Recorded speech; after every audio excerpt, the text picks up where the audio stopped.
Mesdames et messieurs, bonsoir et merci d'être au rendez-vous de cette session d'information sur Canal 3 Bénin.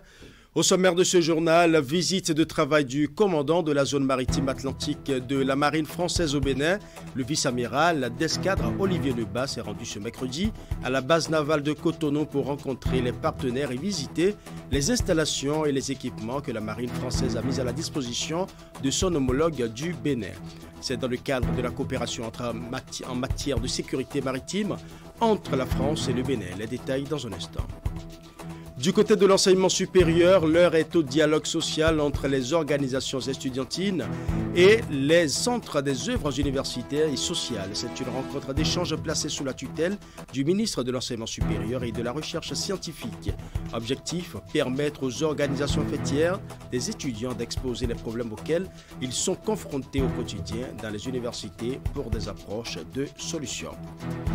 Et pendant ce temps, le projet d'appui à la compétitivité des filières agricoles et à la diversification des exportations PACOFID appuie ses structures partenaires en matériels et équipements. Des moyens roulants et équipements de laboratoire ont été octroyés à plusieurs d'entre elles. Il s'agit entre autres des agences territoriales de développement agricole et l'agence béninoise de sécurité sanitaire des aliments. Voilà pour le titre, mesdames et messieurs. Merci d'avoir choisi Canal 3 Bénin pour vous informer. Le commandant de la zone maritime atlantique de la marine française, le vice-amiral d'escadre Olivier Lebas, est à Cotonou depuis ce mercredi. C'est une visite de travail au Bénin qui s'inscrit dans le cadre de la coopération en matière de sécurité maritime entre la France et le Bénin. Aussitôt arrivé, le vice-amiral accompagné par une délégation s'est rendu à la base navale de Cotonou pour rencontrer les partenaires et visiter les installations et les équipements que la marine française a mis à la disposition de son homologue du Bénin. Ouliat Sanoussi pour le compte rendu. À la base navale de Cotonou ce mercredi matin, le commandant de la zone maritime atlantique de la Marine nationale française, le vice-amiral d'escadre Olivier Lebas, qui effectue une visite de travail au Bénin. Il y est ici pour rencontrer leurs partenaires de la marine béninoise et de la préfecture maritime et visiter les installations en place. C'est un grand merci pour l'accueil très chaleureux que je reçois ici. Je suis très heureux d'être pour la première fois au Bénin. Je découvre. C'est fantastique, même si mon voyage, comme toujours, est un peu trop court, mais néanmoins, de pouvoir rencontrer nos partenaires, c'est toujours important. Nous travaillons souvent ensemble, dans le cadre de coopération, soit bilatérale, avec des liens très forts entre nos deux marines, soit multilatérale, dans le cadre de l'architecture de Yaoundé, où très régulièrement, nous participons ensemble, tous ensemble, à des exercices communs sur différentes thématiques qui sont vraiment d'actualité. Des thématiques, par exemple, de la lutte contre la pêche illégale, ou la lutte contre les trafics, ou encore la lutte contre la piraterie, qui d'ailleurs, comme vous avez pu le constater, a pu donner au niveau régional des résultats tout à fait intéressants, puisque depuis 2 ans, la piraterie dans le golfe de Guinée a beaucoup chuté. Après avoir visité les installations et le matériel mis à la disposition de la marine béninoise par la marine française pour son opérationnalisation, le vice-amiral n'a pas caché sa satisfaction au regard de ce qu'il a vu. Je vois des équipements de plus en plus disposés de plus en plus tout au long de la façade, et des équipements qui sont connectés entre eux avec des systèmes d'information modernes, transfert des informations, fusion des informations. Et c'est une évolution que nous essayons nous aussi de conduire en France et dans beaucoup de pays dans le monde. Et je pense que c'est la voie à suivre pour pouvoir mieux maîtriser son environnement maritime, être mieux en mesure d'assurer la sécurité maritime des activités. On sait à quel point le port de Cotonou et l'environnement maritime est important pour le Bénin, pour son économie, pour la vie aussi des pêcheurs, des familles tout au long de la côte. Et donc, cet enjeu de surveillance maritime, de sécurité maritime, il est essentiel. Le préfet maritime et le chef d'état-major de la Marine nationale sont ravis de recevoir le vice-amiral au Bénin. Pour eux, cette coopération entre la France et le Bénin leur permet d'être beaucoup plus opérationnels en matière de sécurité maritime. J'ai déjà eu l'occasion de rendre visite au préfet maritime au Séclante, donc à Brest, il y a 3 ou 4 ans. Et donc, cette visite entre dans le cadre de la réciprocité. Je suis heureux que nous puissions nous voir physiquement pour échanger sur les questions d'intérêt commun. Et cette visite renforce également les liens de coopération entre nos deux marines, puisqu'aujourd'hui, les problèmes en mer sont des problèmes qui sont communs à nos deux pays. Et donc, il faut se mettre ensemble, discuter ensemble sur ces problèmes-là pour trouver des solutions communes. la Marine nationale béninoise se porte de mieux en mieux bien, dans la mesure où nous avons plusieurs concours qui vont dans ce sens-là. Le gouvernement béninois met les moyens qu'il faut pour que la Marine nationale soit opérationnelle. Il y a vraiment à espérer. De toutes les façons, nous ne pourrons pas faire autrement, parce que toutes les dispositions sont prises. La Marine nationale est en train de monter en puissance. Le vice-amiral d'escadre Olivier Lebas, commandant de la zone maritime atlantique de la Marine nationale française, est arrivé à Cotonou ce mercredi matin pour un court séjour. À la fin de sa visite de travail, il reprend le vol pour la France. De la sécurité à l'éducation, nous parlerons de la problématique de l'éducation et de l'employabilité des jeunes qui est au cœur d'une réunion des décideurs à Cotonou. Il s'agit de la réunion de la Confémen à la conférence des ministres de l'éducation des États et gouvernements de la francophonie. La rencontre vise à mettre en lumière le rôle des décideurs dans la production, l'évaluation et l'amélioration des calculs d'apprentissage. Nous allons suivre. Les idées et les réflexions des décideurs et autres partenaires du monde de l'éducation se côtoient et se complètent depuis ce mardi matin ici à Cotonou. C'est en effet une nouvelle réunion de la Confémen, la conférence des ministres de l'éducation des États et gouvernements de la francophonie. Elle se penche sur l'évaluation des apprentissages dans la prise de décision pour la transformation de l'éducation. Et les participants sont appelés à identifier les enjeux pour définir un cadre commun d'action.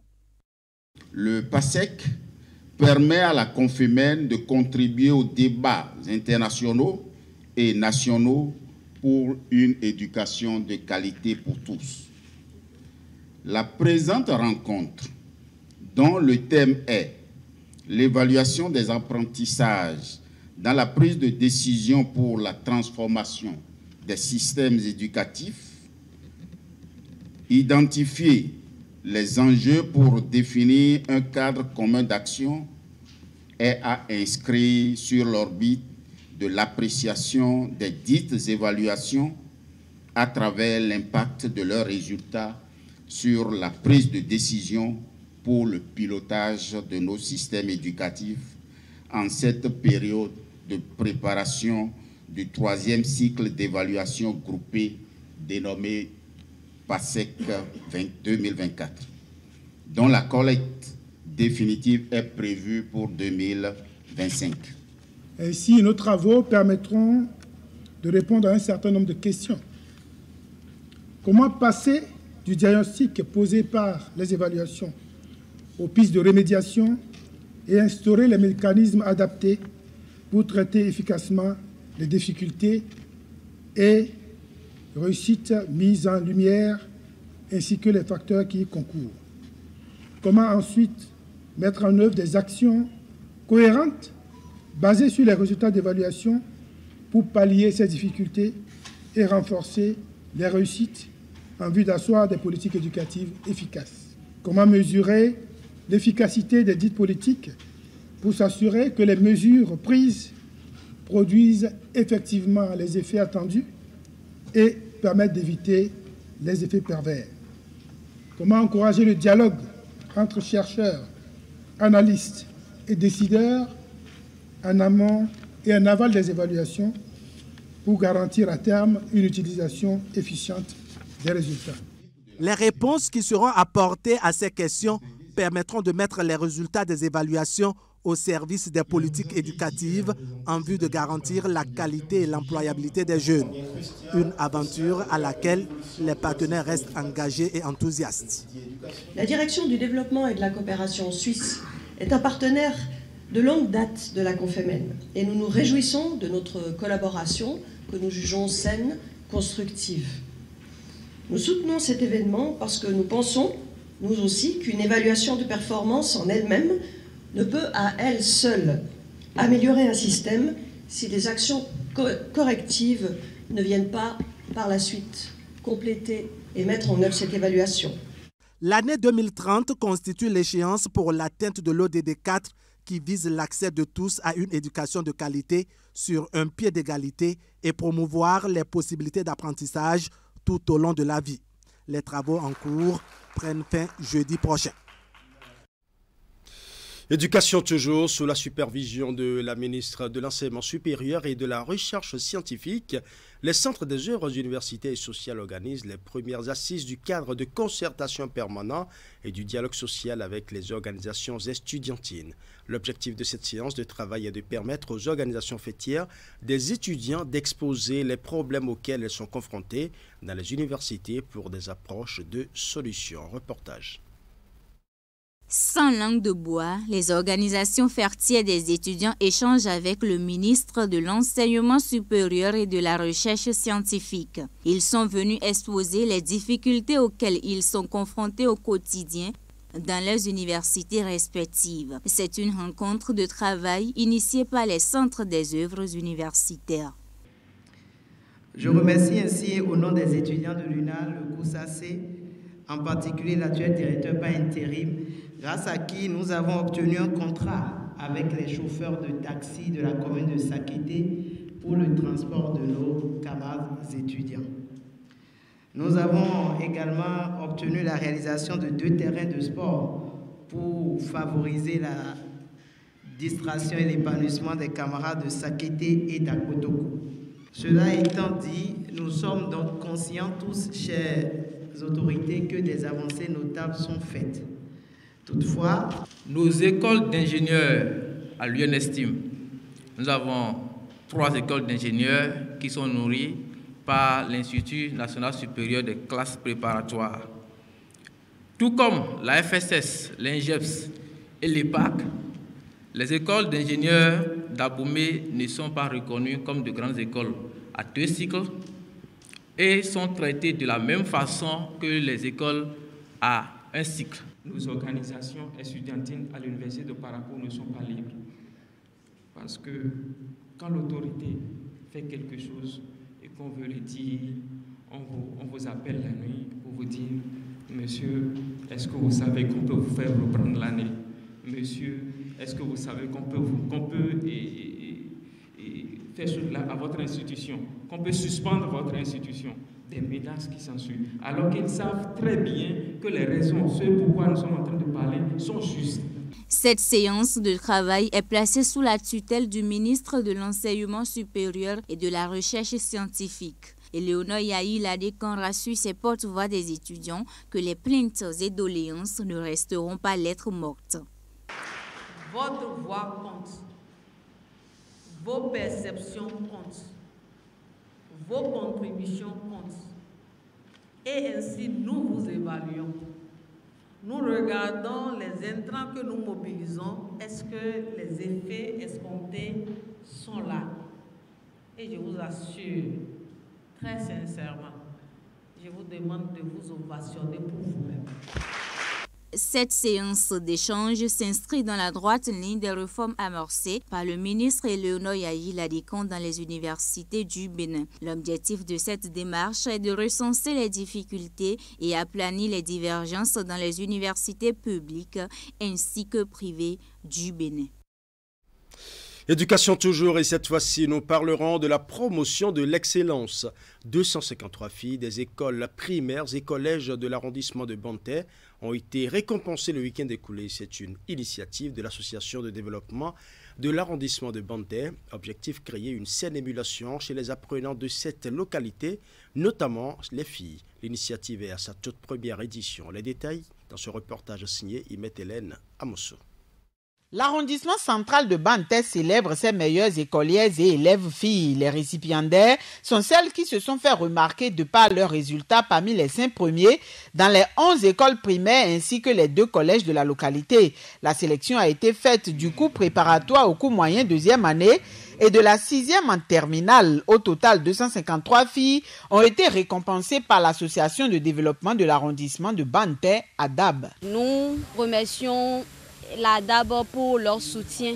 Nous sommes tellement contentes et heureuses pour ces cadeaux. Et nous promettons que nous ferons mieux que notre sœur qui a été première et nationale de notre commune, Laurence. Et nous promettons de mieux faire qu'elle.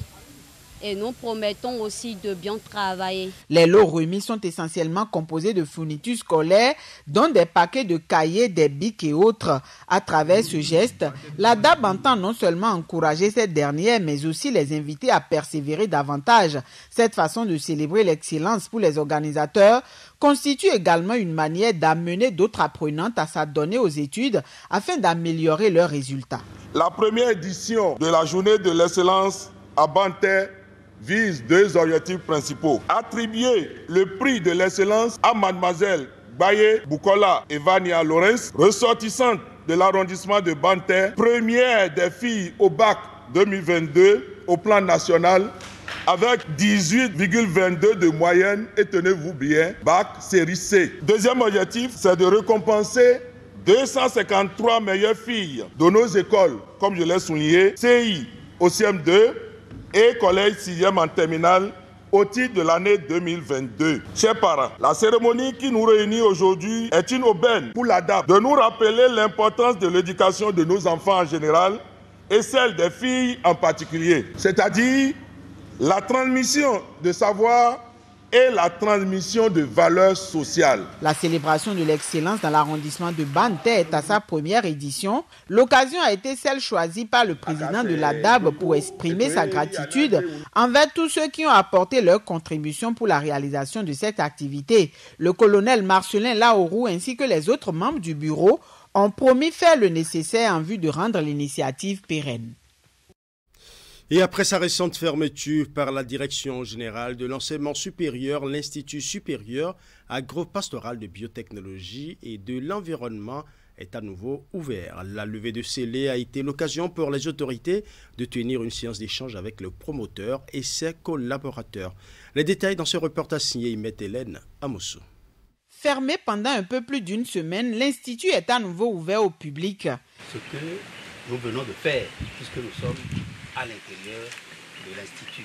L'établissement est une université de spécialité qui forme les cadres supérieurs, les ingénieurs et techniciens au métier du vivant et du développement. Il est connu sous le vocable ISAPAB, entendez, Institut supérieur agropastoral de biotechnologie et de l'environnement. Le lieu de savoir avait été mis sous scellé par la Direction générale de l'enseignement supérieur sous prétexte de non-respect des tests en vigueur. Je remercie le chef de l'État et ses collaborateurs proches qui, dès les premiers jours, ont fait le nécessaire pour que cette situation... je remercie la ministre de l'enseignement supérieur, Mme Éléonore Yahi, et le directeur de cabinet, le directeur adjoint de cabinet. Et aussi, je n'oublie pas de remercier l'association dont je fais membre, l'association de l'éthique et de la qualité de l'enseignement supérieur, dont en particulier son président Kandonou, qui a mis toute son énergie avec la vice-présidente et la secrétaire générale pour pouvoir nous accompagner dans ce processus injuste de fermeture de ISAPAB. Tout usager peut venir les jours à venir et nous allons organiser nos soutenances conformément aux conditions et conformément aux tests qui régissent l'enseignement supérieur.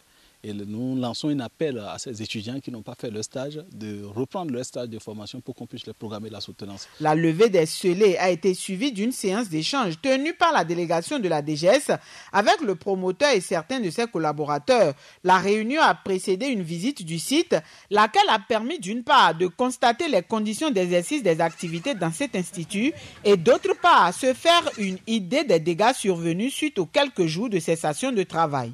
C'est une maison qui a été tout entretenue et là on est revenu trouver une maison dans la brousse avec tous les animaux, près de 300 têtes de sujets en divagation, des sujets qui sont morts dans les cailles et en état de décomposition, les magasins qui sont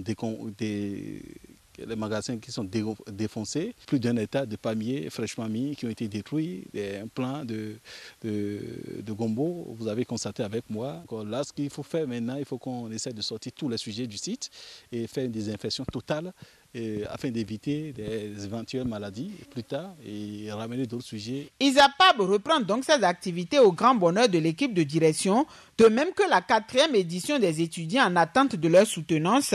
Déjà, l'administration prend les dispositions en vue de la bonne reprise et dans les meilleures conditions des activités sur le site. Pour rappel, l'université privée forme en licence, master et doctorat, ainsi qu'en cycle d'ingénieur. L'aventure qui commence à ISAPAB finit à ISTOM en France. Parlons à présent de la 22e journée mondiale du réfugié célébrée ce mardi à Cotonou. Le gouvernement met un budget de 3 millions de francs CFA à la disposition des familles de réfugiés les plus vulnérables vivant au Bénin pour favoriser leur inclusion sociale. La cérémonie de remise de l'enveloppe est couplée avec la signature d'un protocole d'accord entre le gouvernement béninois et l'organisation internationale Direct Aid qui œuvre aussi pour l'épanouissement de cette communauté.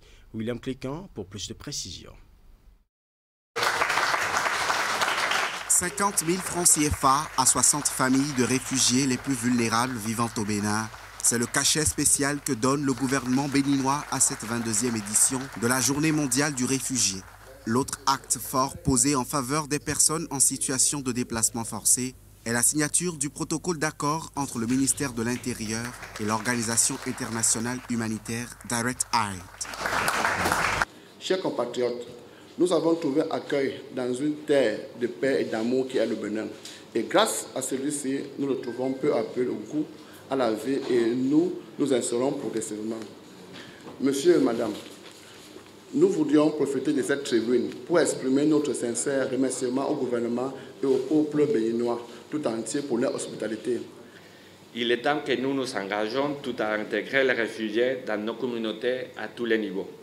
Dans nos écoles, nos lieux de travail, nos systèmes de santé et au-delà, comme le fait le gouvernement kenyan, mais aussi le gouvernement béninois, afin que les réfugiés puissent retrouver l'espoir loin de chez eux. Le Bénin garantit la cohésion sociale aux 9 442 réfugiés et demandeurs d'asile enregistrés par les services compétents du ministère de l'Intérieur et aux milliers d'autres en attente de remplir cette formalité, comme le souhaite la communauté internationale à travers le thème de l'année intitulé « De l'espoir, loin de chez soi ».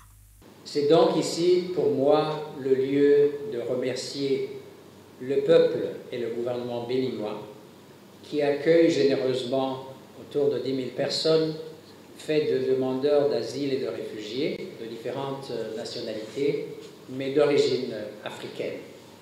Il faut noter que le Bénin est parmi les premiers pays africains à avoir adopté une loi progressiste en matière d'accueil des personnes en situation de déplacement forcé. Le Bénin est parfaitement en phase avec le thème retenu pour l'édition de 2023, dans la mesure où le président de la République, M. Patrice Talon, a promulgué le 20 décembre 2022 la loi numéro 2022-31 portant statut des réfugiés et des apatrides en République du Bénin, dotant ainsi pour la première fois le Bénin d'une loi qui protège les réfugiés et les apatrides. J'exhorte en effet toutes les couches sociales à mettre en œuvre cette loi pour accompagner les réfugiés, chacune dans son domaine de compétences, afin de réaliser de façon optimale leur inclusion socio-économique. Les réfugiés arrivent à s'approprier la culture béninoise. Ils s'illustrent aussi dans plusieurs secteurs d'activités économiques avec des réalisations présentées à cette célébration. Et pendant ce temps, la Caisse nationale de sécurité sociale tient une séance d'échange avec l'Ordre des experts comptables et comptables agréés du Bénin. Il s'agit pour les deux parties de voir dans quelle mesure l'expert comptable peut contribuer à l'effectivité du droit à la sécurité sociale. C'est un reportage signé Clément Achadé. C'est une rencontre de vérité entre deux acteurs clés de la sécurité sociale au Bénin. Il s'agit de la Caisse nationale de sécurité sociale et l'Ordre des experts comptables et comptables agréés du Bénin. Occasion pour les deux parties de se pencher sur la problématique actuelle de la sécurité sociale, notamment la contribution de l'expert comptable à l'effectivité du droit à la sécurité sociale. Dans l'accomplissement de cette mission de service public, la CNSS a jugé nécessaire d'aller à la rencontre d'un des acteurs clés du monde des entreprises, l'expert comptable, afin de se faire connaître davantage dans sa mission, dans ses activités et surtout d'obtenir votre concours, votre engagement à la promotion de la sécurité sociale dans notre pays. Cette première rencontre entre nos deux structure a lieu à un moment où la problématique de la sécurité sociale est devenue une préoccupation majeure des plus hautes autorités de notre pays. La séance d'échange a été pédagogique avec 2 thèmes en discussion. Le premier sur les obligations déclaratives et de paiement des cotisations sociales, tandis que le second thème porte sur le contrôle de l'employeur. Grâce aux différents débats menés, les capacités des experts comptables sont renforcées et ils repartent aguerris sur la responsabilité de leur corporation. L'OECA Bénin se sent très honoré par votre démarche pédagogique, Monsieur le directeur de la Caisse nationale de sécurité sociale, et se trouve dans l'obligation de pérenniser cette riche collaboration. Je profite de cette occasion pour vous réitérer encore une fois nos sincères gratitudes. Grâce à votre ingénieuse initiative, des milliers d'employés pourront bénéficier de leurs droits et je vous en suis reconnaissant. Une demi-journée de réflexion et déjà le sous-secteur de la sécurité sociale peut se nourrir d'espoir dans un contexte marqué par des réformes dans le monde du travail en République du Bénin. Parlons à présent de la 4e communication nationale et du 2e rapport biennal actualisé du Bénin sur les changements climatiques. Les acteurs du secteur de l'environnement et du climat impliqués dans ce projet sont en atelier depuis ce mardi à Cotonou. Une séance de travail qui va permettre de mettre à jour les données enregistrées dans les derniers documents afin de présenter un nouveau rapport. Nous allons suivre.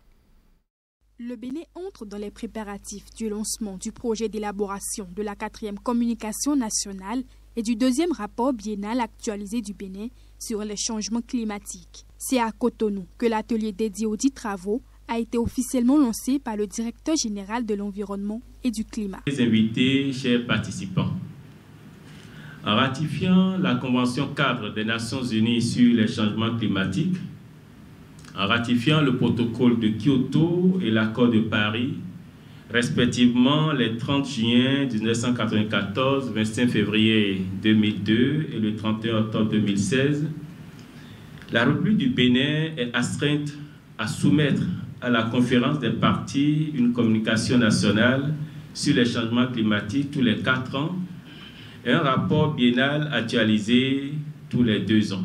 Je voudrais une fois de plus réitérer mes remerciements à tous les partenaires techniques et financiers pour leur appui, et particulièrement au programme des Nations Unies pour l'environnement, pour leur accompagnement dans l'organisation du présent atelier.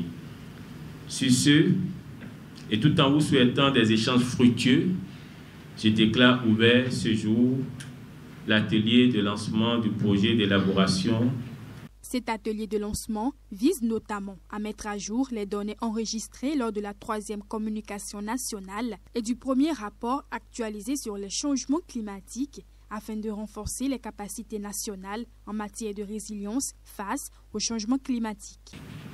La 4e communication nationale et le 2e rapport biennal actualisé permettront principalement de mettre à jour les données et informations contenues dans la 3e communication nationale et le premier rapport biennal actualisé, de renforcer les capacités nationales aux fins de l'intégration des préoccupations liées au changement climatique dans les politiques, les stratégies, plans et programmes de développement au niveau national, au niveau local et au plan sectoriel. Pour atteindre ces objectifs, le projet QCN, 4e communication nationale, rapport biennal actualisé, 2e rapport biennal actualisé, devra notamment actualiser les circonstances nationales en rapport avec la variabilité climatique et les changements climatiques. Cette démarche de l'État béninois est soutenue par le Programme des Nations Unies pour l'environnement, dont la représentante a délivré son message par visioconférence. These patterns have now become more of a norm than an exception. So the Republic of Benin, like many other small island developing states and the least developed countries, are among the least responsible for climate change. Yet they are more likely to suffer from the adverse. À travers diverses communications, les participants ont donc 2 jours pour élaborer ces documents actualisés Les derniers en la matière datent de 2019.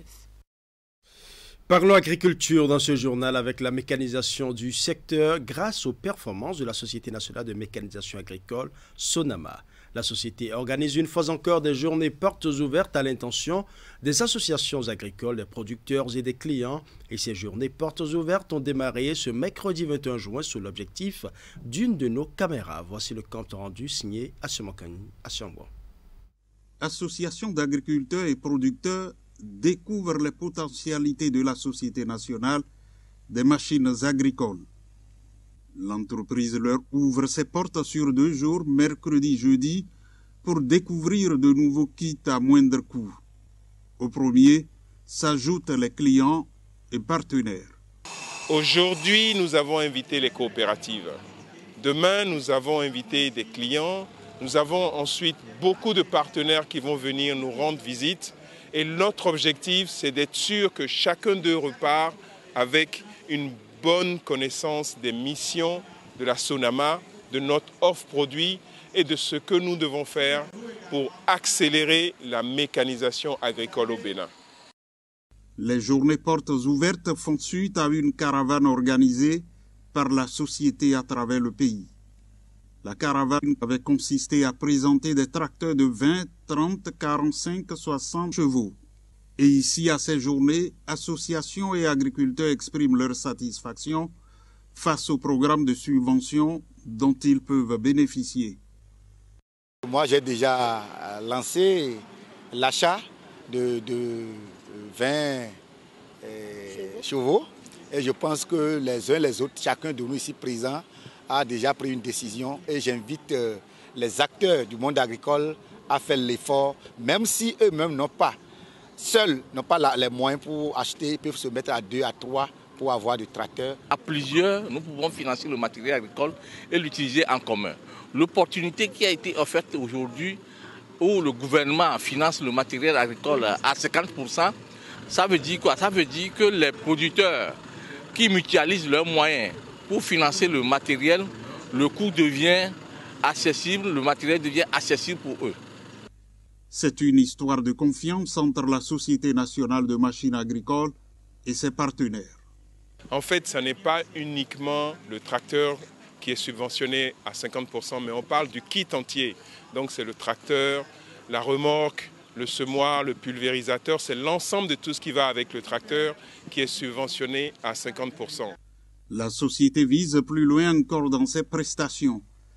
Elle travaille à apporter aux agriculteurs en 3 ans 5500 tracteurs et plus de 27 500 équipements. Remorques, charrues, pulvérisateurs, semoirs. Ajoutez à cela, la société assure la formation des utilisateurs de ces machines et le suivi de celles-ci. Et de son côté, le projet d'appui à la compétitivité des filières agricoles et à la diversification des exportations PACOFID appuie ses structures partenaires en matériels et équipements. Des moyens roulants et équipements de laboratoire ont été octroyés à plusieurs d'entre elles. Il s'agit entre autres des agences territoriales de développement agricole et l'agence béninoise de sécurité sanitaire des aliments. William Cliquant pour le reportage. Un véhicule Land Cruiser Prado pour l'Agence territoriale de développement agricole Pôle 4, un autre pour le Pôle 7, 2 autres engins de ce même genre à l'Institut national de recherche agricole du Bénin, un autre au profit de la direction du génie rural. C'est la première partie de la composition de cette dotation, mettant aussi à disposition de l'Agence béninoise de sécurité sanitaire des aliments 3 véhicules pick-up double cabine. Ces équipements offerts par le projet d'appui à la compétitivité des filières agricoles et à la diversification des exportations PACOFID, en collaboration avec le ministère de l'Agriculture, vont permettre d'atteindre de meilleurs résultats sur le terrain. Parce qu'on en a vraiment besoin, surtout que nous avons de grandes distances à parcourir, des grands défis à relever. Et je prends aussi l'engagement qu'avec ce véhicule, nous aurons beaucoup de changements au niveau des activités que nous mettons en œuvre. Nous ne décevrons pas. On fera tout pour donner satisfaction aux partenaires et à nos autorités également ainsi qu'aux acteurs pour le compte de qui nous faisons le travail pour lequel on nous a mis là. Merci à vous. Avant la remise officielle, les autorités en charge de l'agriculture ont appelé à une efficacité dans l'utilisation de ces moyens roulants au cours d'une séance tenue un peu plus tôt. Pour ça, je crois qu'il faut vraiment être reconnaissant vis-à-vis de PACOFID, du gouvernement pour ce geste qui est fait. Et nous allons mesurer l'impact de tout cela sur les besoins. L'autre équipement offert par le PACOFID est utile en laboratoire. Il s'agit du chromatophage liquide installé au laboratoire central de contrôle de la sécurité sanitaire des aliments. La délégation est descendue dans les locaux de la structure pour constater l'utilisation de l'équipement nouvellement octroyé. Les structures qui sont destinataires de ces équipements-là, ce sont nos structures partenaires qui sont à la mise en œuvre parce que nous avons opté pour une approche de faire-faire. Et ce sont des structures de l'État qui nous accompagnent dans la mise en œuvre. C'est pour cela qu'il est prévu de renforcer leurs capacités. C'est pour faciliter la mise en œuvre des activités que nous avons apporté ces renforcements-là. Donc, s'ils ont des équipements, le travail est plus facile, aussi bien pour eux. Et nous avons en retour les résultats attendus du projet. Le coût des 8 véhicules et de l'équipement de laboratoire s'élève à près de 900 millions de francs CFA. À travers cet appui, le PACOFID entend booster davantage les exportations des spéculations agricoles produites au Bénin. Nous allons refermer ce journal par les derniers hommages rendus au révérend patriarche Michel Ojo Dossou, fondateur de l'Église évangélique universelle. L'illustre disparu a été conduit dans sa dernière demeure le week-end écoulé, mais avant, l'homme de Dieu et guide spirituel a fait objet de plusieurs témoignages sur son parcours de vie exemplaire. Reportage. Tous ensemble devant la dépouille du révérend Michel Ojo Dossou, ils sont venus lui rendre un dernier hommage.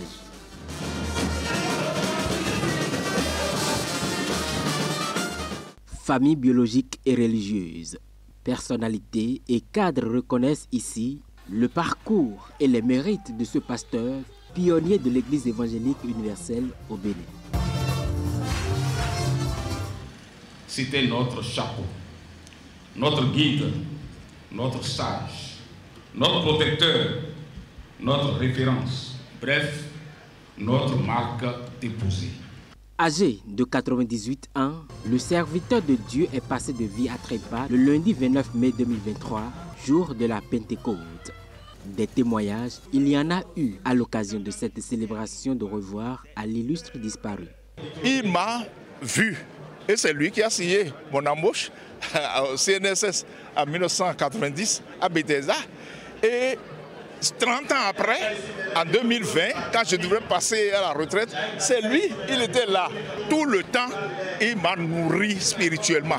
Papa a une soif qu'il a gardée jusqu'à sa mort. Et que c'est ça que tout le monde a témoigné. Que vous soyez prophète, apôtre, quoi que ce soit. Quand papa te rencontre, la première chose te demande, est-ce que Mika Mourega Dia? De Mika Mourega. Donc, la nouvelle instant le tient à cœur. Mon cher Pépé est un baobab spirituel. Pendant mes fonctions, il m'a beaucoup aidé hors du Bénin. Il m'a appelé, je crois, à la veille de mon départ à un des sommets de l'Union africaine. Il m'a dit, président, chaque fois que vous vous retrouvez, vous parlez de quoi? Est-ce que vous parlez de Dieu? J'ai dit, cher papa, tu as parfaitement raison. On parle politique. Il me dit la politique, il n'y a rien dedans. C'est un combat de caïmans et de crocodiles. Alors, je te donne un conseil.